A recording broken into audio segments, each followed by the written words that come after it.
Now, for today, we're beginning the Norsca and Skaven days strong. I expect we won't be able to get too many games due to a tournament happening later today. But if that's the case, we will simply opt for another day tomorrow of Norscan games. Now, to kick it off, we have Norsca vs. Empire, generally regarded as a bad matchup for Norsca by some players. So we'll have to see how it plays out. Our skirmish phase is going great due to the fact that we just have so many Marauder Horsemen. Some Knights are charging in, and these Outriders could cause some problems. Not to mention Wulfric too is actually getting caught up a little bit. He doesn't have any healing, so any damage is quite terrible for him. But it looks like he'll be able to disengage. Volkmar too will be able to fight him with the Hounds now, getting in a charge and throwing down a debuff. And our Chariots too appear to be doing alright. Meanwhile, our Cavalry doing great versus the Cavalry of our opponent, just throwing in Javelins. And Wulfric is also winning along the center fight. However, we'll still have to try to figure out a good use of our Winds of Magic here. Burning some Sigmar Suns seems like the best option here, so we'll opt for that. And let's see, we'll pull back our Marauders to make sure that they don't get roasted. Looks like that might have been a bad trade, not sure. Meanwhile, Wulfric too, actually in about to rout. We'll target him on some Cavalry to get that charge bonus. It does bring up his leadership a tiny bit. And then we'll begin pulling him out. We'll also throw down a Flamestorm to get this Cavalry off of him. And now that it's just his infantry supporting, Wulfric should be in a fairly safe position. But we'll have to keep him safe for the rest of the game. Another charge on some infantry here to try and increase that leadership. But no, he does indeed rout. A little bit rough. But we still have all of our Marauder Horsemen. And we also have Chariots to keep back the Skirmishers. So I'm still feeling quite confident. If Wulfric doesn't die too, that would be amazing. We'll zone out the Royal Altdorf Griff fights with our Skirmishers. And then we should be good to go. The Chariots are going to be chasing out the Outriders. Outriders don't really have enough AP to catch the Chariots. And as soon as troops get routing, we're going to focus on chasing them off. That way we'll be able to conserve ammunition. And currently, there's not exactly a front line left for us to defend. So that's going to be the best option here. Our Chariots currently are getting caught up by some Cavalry. Not amazing. But we don't really need a whole ton of Chariots left anyways, since really it's just these two Outrider units that we're worried about. Wulfric, in the meantime, is sitting back. Nice and safe. And it doesn't look like any Cavalry will be able to get him to rout, which is great for our leadership. And we still have good ammunition too on our Horsemen. We'll just have to be a little bit efficient though, since Volkmar is still quite the threat. We're going to turn off fire at will. Focus these Knights of the Blazing Sun. Then try and get Wulfric away from these Outriders. His ability to slow down Volkmar is extremely important. And we're going to see if we can throw that down now, actually. Before these Outriders actually end up killing Wulfric here. Looks like some shots might go off. We're going to dodge with Wulfric as best as we can, but he gets routed. Oh man, that's a little bit rough. But Volkmar is a little bit overextended now. And we're going to see if we can just javelin him to death. While we can. He is a very dangerous target due to his regeneration. So actually killing him off here is so very important. Wulfric 2 on the verge of routing. One more rout will get him off the battlefield. Definitely a really bad situation. So yeah, those are the things we're worried about. The fact that there's so much Empire Cavalry too is quite threatening. So I'm thinking this is likely a loss. Just, if we had kept Wulfric a little bit healthier in the late game, he'd actually be amazing here. But sadly, I believe this will end with us running out of ammunition trying to kill Volkmar. So we'll pull up a tiny bit. We'll try and kill the cavalry here, I guess. But wow, some terror routes on the horsemen. And it looks like we're about to hit army losses. So seems like that early game misplay really hurting us. Let's see, I guess we'll give a final charge just as a final Hail Mary here. And if our Marauder horsemen do manage to pull out ahead, then good on them. But I'm thinking likely army losses. We don't have any spells to throw here either. We'll give a GG and concede. A rough start for sure. We'll give our opponent the we'll increase his 4 over here. There we go. And yeah, let's look over the values here for a second. The horsemen did pay for themselves. It was nice, but man, Wulfric, we really threw away Wulfric there. I think he was actually our only source of killing something like Volkmar. Our missile attacks, we just ran out of ammo there. And man, losing him was super duper rough. So we'll just have to be more careful with him next time. And a nice snipe from my opponent. So once again, I did just go over it, but yes, we are indeed going for a kite style of build with Brood Horror Packmaster, basically all abilities.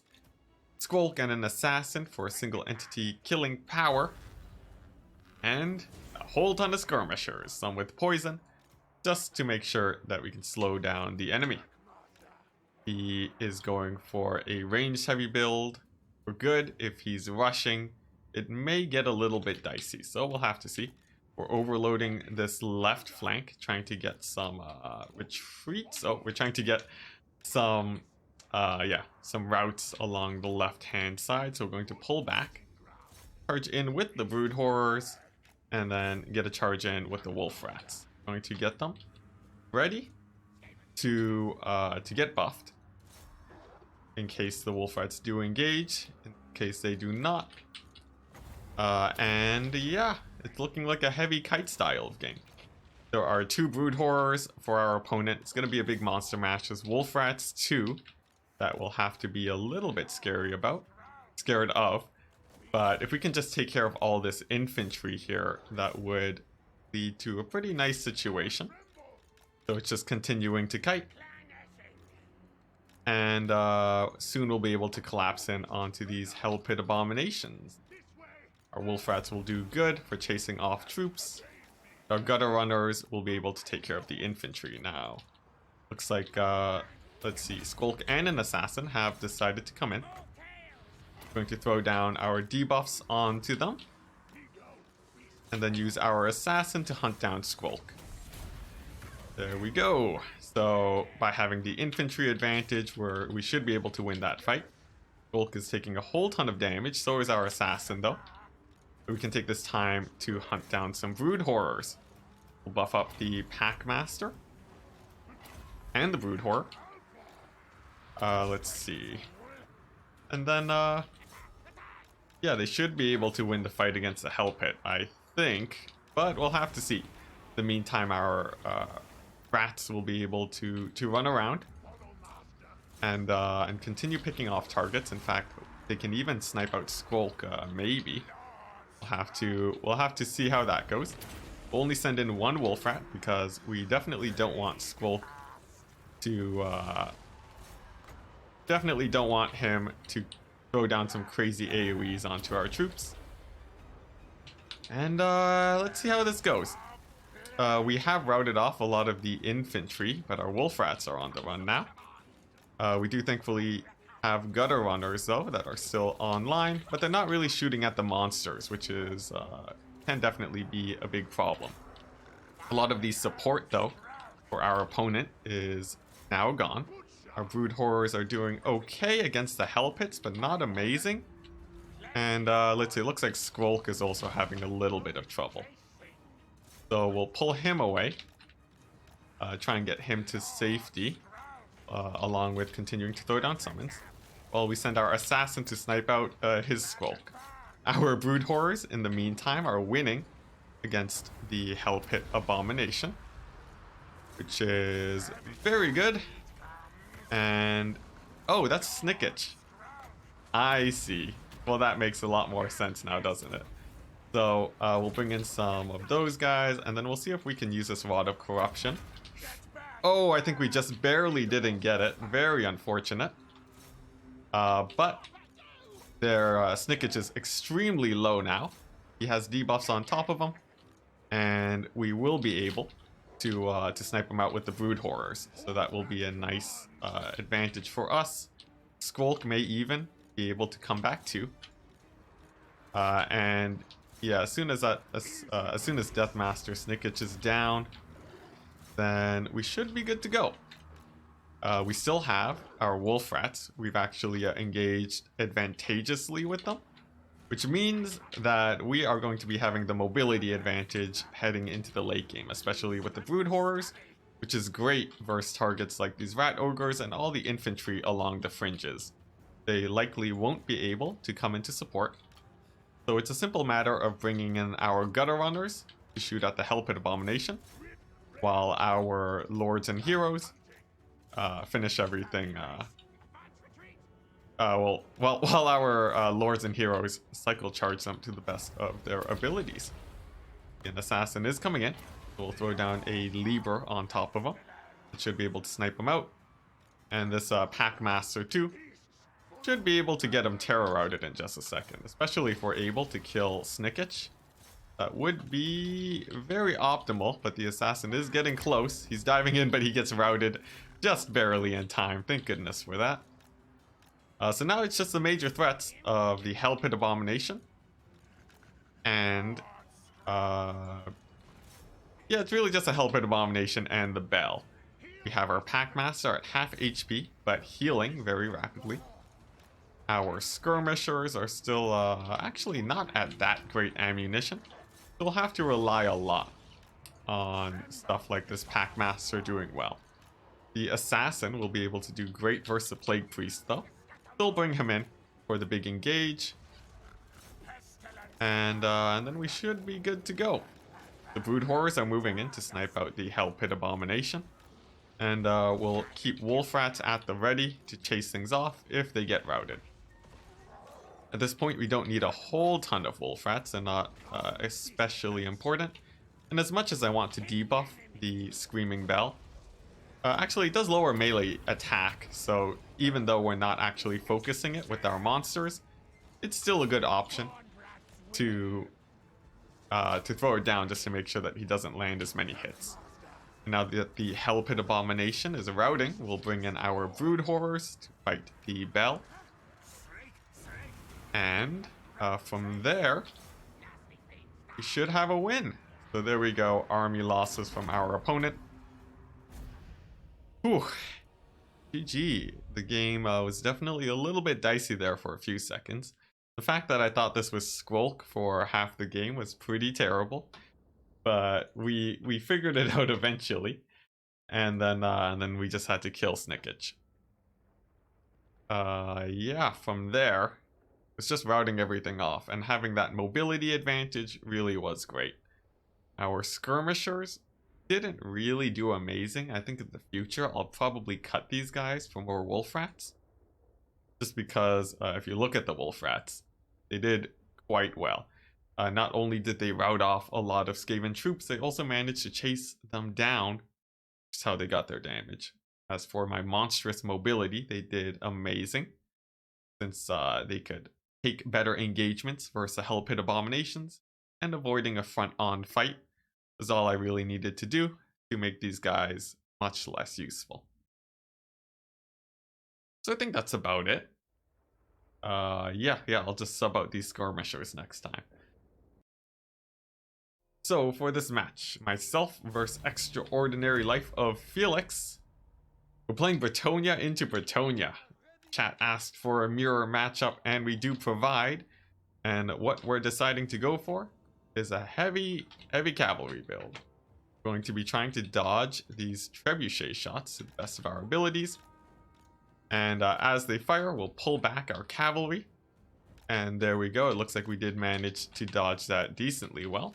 Enchantress and Paladin will begin to advance. They won't want to engage into melee, since there are, Paladin and Enchantress too on the opponent's side, who can get some pretty nasty counter charges in. We definitely don't want to be running into that. And instead, we'll be using our increased cavalry advantage to win against the cavalry of my opponent. So that's the plan. If we can continue dodging trebuchets and mitigate their value, that is the key to victory. So we're going to be trying very hard to actually get those dodges down. Just constantly pulling in and out where we can. We won't be using lance formation or this triangle wedge formation that our opponent is taking, since we want to be able to maneuver our cavalry as much as possible.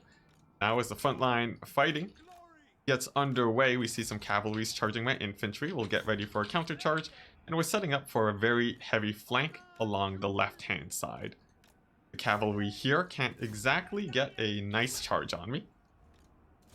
So yeah, we'll be able to just slam in on over there. Trebuchets do land. They're hitting for a ton. They'll throw down a heal.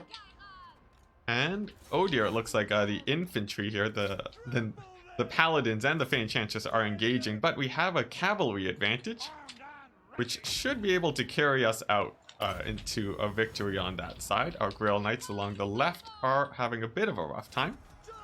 And it looks like some Grail Knights are coming in to support here. A little bit scary. We're about to lose some Grail Knights too. But if we bring in some peasants to support, I think we'll be able to win this mainline engagement.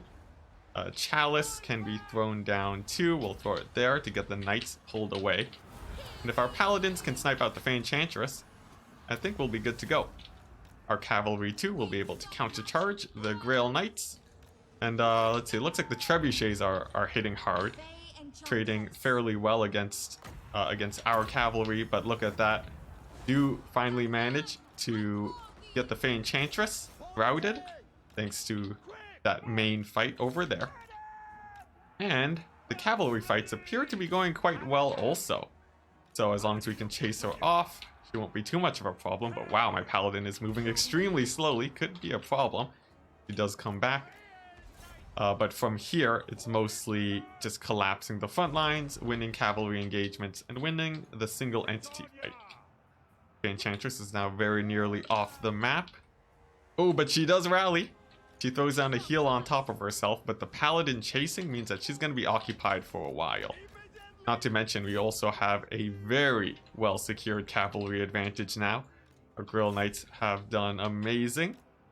And the paladins over here too are just about routed. Right flank collapsing for my opponent.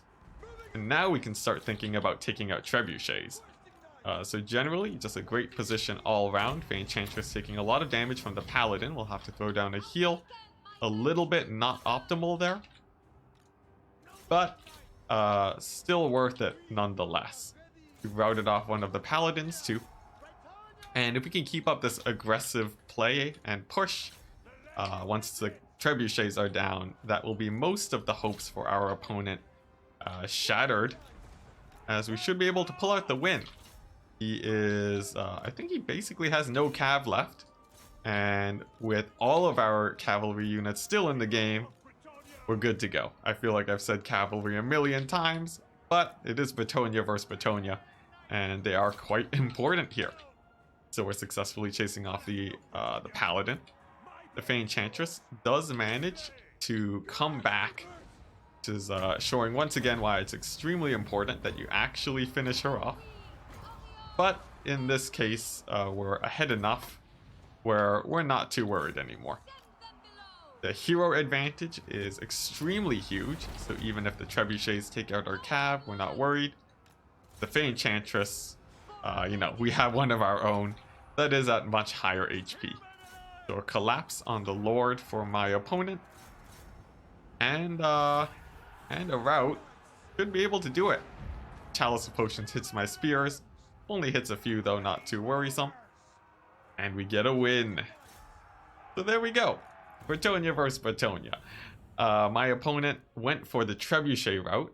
Very nice for taking out my models. But we focused extremely hard on actually dodging the Trebuchet shots. Nevertheless, they still managed to pay for themselves when the actual mainline cav fights happened. And we might have lost if the Trebuchets hit a little bit harder. But in the end, my opponent did only have 3 Grail Knights. And with our superior charging ability, we're able to pull through. There was also the very huge play in the center, where our infantry and heroes were able to fight my opponent's heroes while they were singled out. And that was another huge swing play that managed to pull out a win. The GG to Extraordinary Life Felix. Like we've won our best of 3. I'll change the score. We'll move on to the next game. We're moving on to quick battles now with the tournament getting close. And we've set up for a monster mash, uncharacteristic of myself, but as this is quick battles, I am okay with this turn of events. Double Mammoth and Throg, great versus infantry, and single monsters too. We've taken a whole ton of skirmishers also, just for safety, to make sure that our mammoths aren't getting skirmished themselves. And hey, this is looking pretty good. Our opponent has no skirmishers, which means we'll be able to use up basically all of our ammunition and avoid an engagement while this happens. So sit back, relax, as you get to watch a whole ton of value on Marauder Horseman. He throws down a spell. We shall dodge it. And there are still quite a few threats here. Our opponent has giants. Looks like just one though, and a lot of chaos spawn. So if we don't take them out, and also if we can't take out these halberds, he will surely be able to win the frontline fight. Not great, but you know, we can just continue kiting here and using our good old advantage. His sorcerer is coming in for an engage. Oh, and it looks like a flaming bolt's coming in behind me. We will notice it and pull away, but it does buy him more time to close the distance here between our armies. I have to be a little bit worried there. This Chaos Giant 2 is still extremely healthy, but I think we can probably just get some big charges with our mammoths. The Forsaken have overextended. And let's see how well this does. The first charge of the mammoth comes in. And second one comes in, deals about a quarter life on the Forsaken. Great, but not amazing. However, the mammoths will be able to continue rampaging through the back line, no problem. And just continuing to bounce around. Throg can use his breath attacks too on the approaching infantry. Let's see, there we go. Actually hitting some of my Fimir, a little bit of a bad trade. And the front line is getting underway. So we're going to pull back the mammoths now.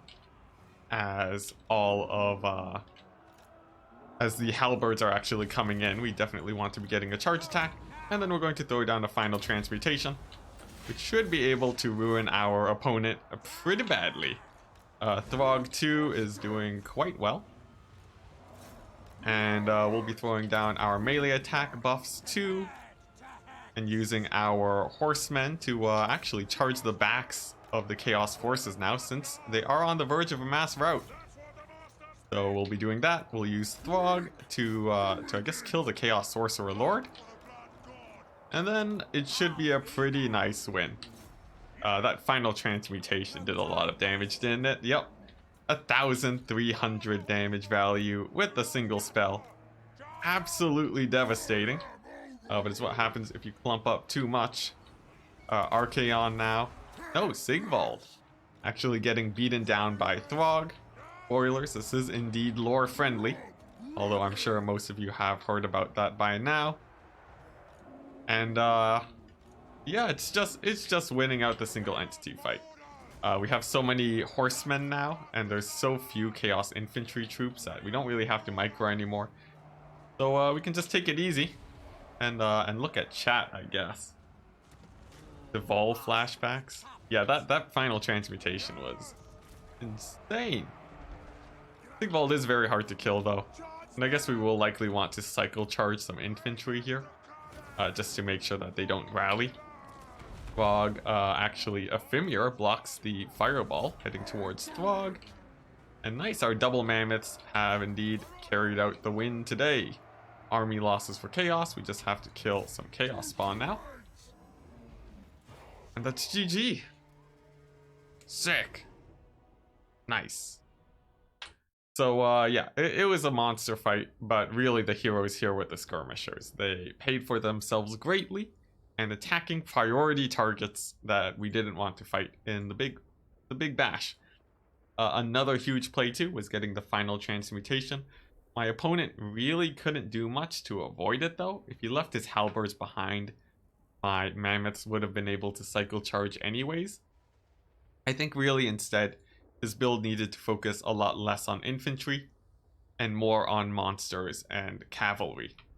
Otherwise, as you saw, just a little bit of AoE will go a very long way. Those halberds, whew, that is not a lot of value. RIP. This game is Skaven against Bretonia. Guess what? We brought weapon teams because we love them. Double Brood Horror because we love him. Took Squulk because he's strong. Forgot to take the abilities that make him good. A little bit of a misplay, I must say. But not the worst thing in the world, because it turns out our opponent is lacking a bit in cavalry. In fact, focusing mostly on archers here. Going to be having a rough time when he runs into these warp fire throwers. They have pretty high armor values, going all the way up to 70. And that means that they won't be taking much archer damage. The fact that their hitboxes are relatively small too is just absolutely great. And oh man, these are battle pilgrims. Ooh, so they're about to run into a pretty rough time. We'll simply march up with the warp fire throwers, throw down some summons to delay the center guys, and we're expecting them to rout rather quickly. Our rattling guns will move up. Our wolf rats will flank the archers. So immediately we're seeing the double volley gets these guys routed without brood horrors. And with brood horrors, they're going to be running off the battlefield. Just an amazing start to the battle. We'll throw down our summons too. And then get another huge volley off on these battle pilgrims. About 2,000 gold value at the start of the game. The archers are desperately trying to fire in. But they just don't do enough damage to my actual warp fire weapon teams. And they're in for a rough time for sure. Now my brood horror is still taking damage, not to mention Squulk too. Getting gooned out by some paladins. We'll disengage with him. And the cavalry has revealed itself for Bretonia. But perhaps too late. We'll have to see. We've collapsed their front line. We'll bring in our wolf rats to chase off these archers. And we'll show why I enjoy these weapon teams so much. We're going to bring them up towards the cavalry. Use our wolf rats to stall them out. And then yeah, fire away. So that should be able to get a whole ton of damage. We'll take a quick look over here. And there we go. These Knights of the Realm getting brought down to half HP, already close to routing. Not to mention, we also have our we have these rattling guns too to support, and it's a huge rout from Bretonia. Our brood horrors will be able to chase off the cavalry, and these single entities won't really be much of a threat, just thanks to our reserved Ixcha's triads. We'll be doing great against well, they'll be doing great against the heroes, and it looks like we won't even need rattling guns there. So instead we'll push up the rattling guns to deal with the cavalry.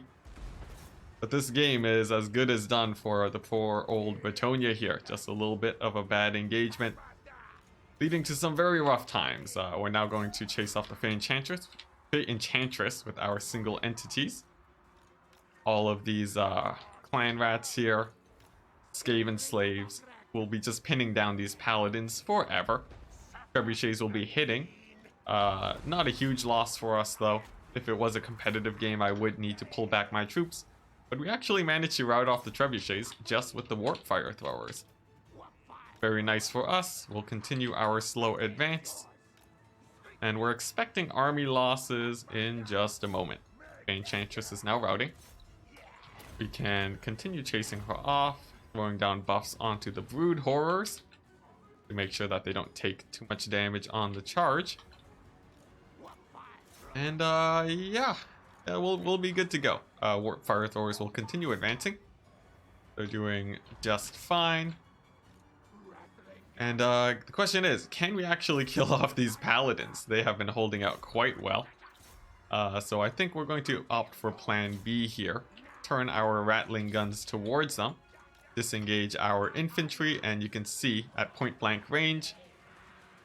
Yeah, single entities have a very hard time actually diving into your rattling guns. The problem is that their movement speed gets slowed so much that they can't really complete the charge without taking massive damage, and they got gunned down real bad. So there we go. Yeah, nice win versus Bretonia. I think the major misplay from my opponent there was his cavalry was just not active enough. They came in really late, and yeah, just moving in too late. He wasn't really able to shut down my warp fire throwers. They had no threats, and their damage value really shows. For such a cheap unit, they really did well. Acting in a very similar way to zombie bombers, actually. You need to make sure that you shut them down, otherwise they will definitely get their value. Our rattling guns didn't get as much, but that's because they were holding down the back line. So, providing a very important role in case of an emergency. As usual, Brood Horrors did great. Yeah, I quite enjoyed that build. The poor Battle Pilgrims too. Look at that, 0 damage value. Man, I love my Warp Fire Throwers. So good. But yeah, so that's going to be the end of the quick battles today, as we move on to setting up for the tournament. It's beginning in 7 minutes. Stick around if you are interested in that. Oh, whoops, I'm still recording for YouTube. For those on YouTube, the video will be posted about 5 hours after this one goes up.